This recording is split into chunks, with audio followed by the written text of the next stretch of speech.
So right now, there's a lot of uncertainty about what direction Donald Trump will take the country. My immediate inclination is to think we are going to go in a very, very wrong direction. However, we still don't know. There's so much unpredictability when it comes to Donald Trump. Who knows if he gets in and just turns into a liberal? We have no idea. I think that's probably not going to happen. But again, the level to which we don't know what's going to happen it leaves people with a feeling of uneasiness. So Politico came up with an article that I think gives us a pretty good indication of what he will be doing in his first 100 days. And I also am going to supplement this article with my own idea as to what I think he'll probably pursue. So Politico writes, he will cancel Obama executive actions on immigration and guns. Presidents are free to revoke or modify their own orders or those issued by a predecessor. Trump could revoke President Obama's executive actions as soon as he takes office. Trump has promised to rescind Obama's immigration and gun executive orders, terminating the Deferred Action for Childhood Act, DACA, immediately.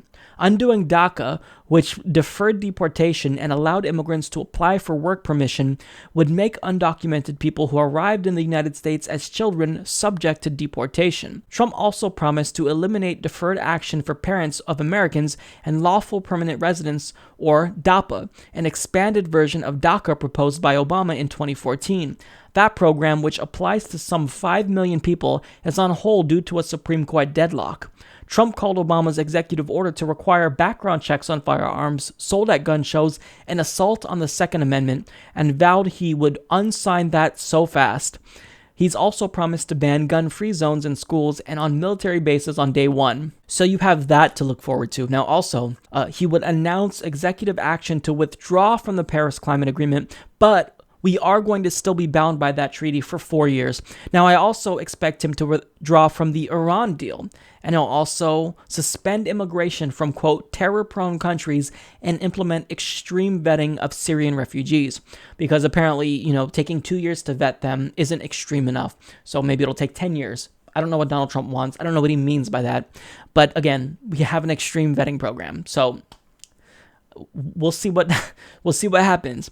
He'll also most likely reject any attempts to revive the TPP, and he stated that he plans on renegotiating NAFTA, and the Canadian Prime Minister has stated that he is also willing to do this with Trump. Now, according to PolitiFact, he would also impose tariffs. So Trump promised to introduce the End the Offshoring Act within the first 100 days in office by imposing tariffs on goods made abroad. It's unclear how high these tariffs would be. He's previously floated rates between 20 to 45% and where they would apply. Now also, if he really is going to put forward a really ambitious agenda as he claimed he would, now would be the time to do it since he has control of both houses. So we can also, with that in mind, expect him to implement tax reform. Trump's tax plan collapses the 7 federal income tax brackets into 3, reducing the top marginal rate from 39.6% to 33% and lowers the corporate tax rate from 35 to 15%, among other things. So, in other words, Donald Trump is going to be a selfish prick and get in office and cut his own taxes.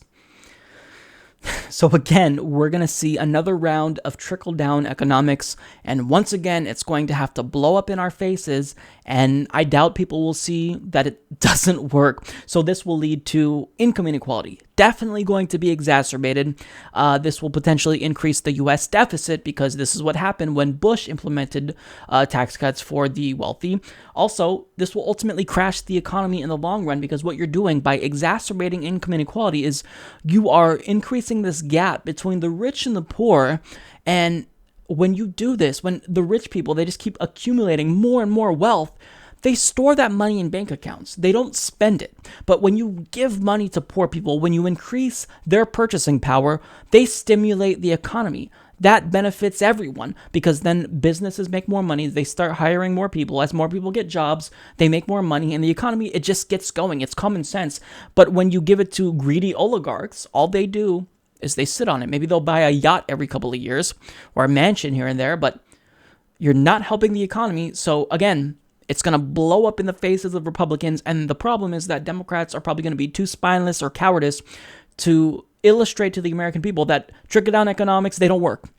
They've been debunked 1,000,001 times, and we're going to do it again. We still haven't learned our lesson. Now, he'll also likely call on Congress to construct a bill that will allow for an increase in spending on infrastructure. This would be a phenomenal thing. Now, what's the last thing that I expect him to do?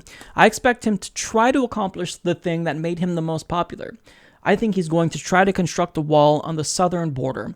Now, this is one of the dumbest ideas ever. One, because net immigration from Mexico is zero. More people are leaving the country than they're coming into it.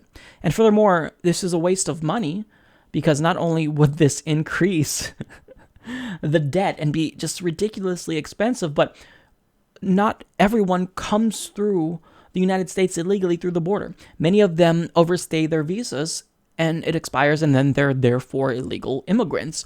So the wall is one of the dumbest ideas ever, and I'm someone who's not necessarily a fiscal conservative, but this is just not a good way to spend the money. I think that we can take that money and spend it on healthcare. We can spend it on things to benefit the American people, but because it'll make, little conservatives feel better, they'd feel more safe with the wall there, even though it wouldn't do shit, then we have to go through with it. That xenophobia is part of what made Trump really an appealing candidate, and right-wing populism is turning people into idiots because all they can do is talk about fear. I mean, Republicans all the time, they talk about how, Democrats and liberals, they're the weenies, right? They're the whiners. No, you guys, why do you need a wall? We do not need a wall.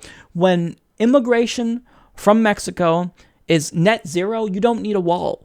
So, I mean, go ahead, explode the deficit, and then complain about it later. We're going to blame this on you. So, whatever. Now, the question is, how the hell is he going to get Mexico to pay for it?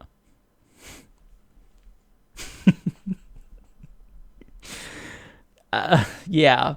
So, even though this is a disaster, we can at least take comfort in knowing that we are going to watch probably the most interesting time in American politics ever.